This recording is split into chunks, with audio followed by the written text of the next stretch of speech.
10 से 15 मिलीमीटर के kidney stones का क्या ट्रीटमेंट है? तो हमें समझना होगा कि किडनी कैसे फंक्शन करती है और स्टोन्स कैसे निकलते हैं। देखिए, हमारी किडनी में जितना भी पेशाब बनता है, वो सारा का सारा पेशाब एक पाइप से होकर गुजरता है, जिसे हम यूरेटर बोलते हैं। इस पाइप से होता हुआ सारा पेशाब हमारे पेशाब की थैली तक आता है।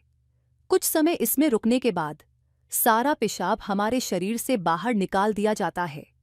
यूरेटर पाइप की चौड़ाई कोई 2 से 4 मिलीमीटर की होती है, तो अगर स्टोन्स का साइज छोटा है तो वो आराम से इस पाइप से गुजर के निकल सकते हैं।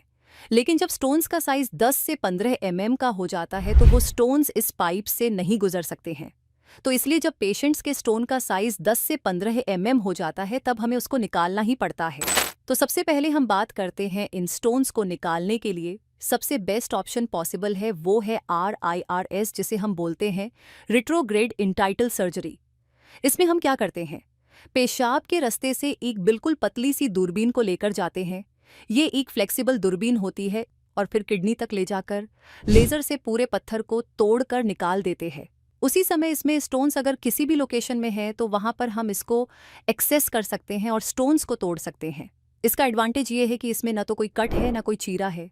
पेशेंट अगले दिन अपने काम पर जा सकते हैं और इसमें kidney stone clearance was 95% to 100% है। तो 10 से 15 के स्टोन्स के लिए हम सिर्फ RIRS या कुछ केसेस में लिथोट्रिप्सी को ही रिकमेंड करते हैं। आपको किडनी स्टोन्स की समस्या है, अपने यूरोलॉजिस्ट से मिले, क्योंकि हर केस में डिफरेंट ट्रीटमेंट पॉसिबल होता है। सभी केसेस में एक ही जैसा ट्रीटमेंट नहीं होता है। हमारे चैनल को सब्सक्राइब करें और बेल आइकन दबाना न भूलें। धन्यवाद।